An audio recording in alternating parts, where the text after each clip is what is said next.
它应该是踏板感觉在某一个力度点才会有，是不是？对，但是你要刹车必须经过这个力度点。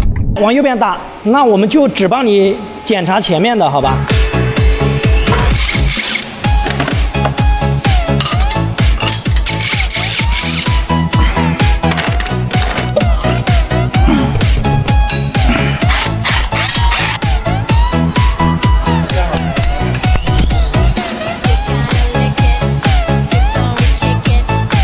现在这个刹车片呢，表面可以明显看到上面有很多的这种高温之后内部应力发生变化产生的裂纹。然后其次呢，就是这个地方呢摸起来有一个小小台阶。那我们现在呢把这个刹车片给它处理一下，大致整个表面呢都是同一个光泽度的，然后就 OK 了。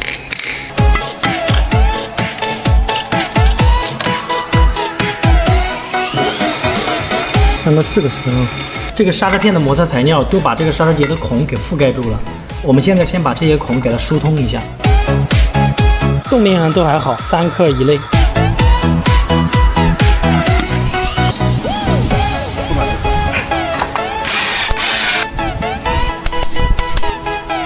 这条线就是刚刚在刹车片上面有一条线，上面很多那个毛糙的地方嘛，刚好这一块这个上面的碳纤维缺的是最多的。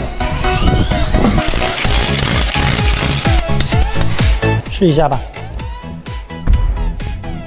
感觉是没有了，没有了是吧？对，拜拜。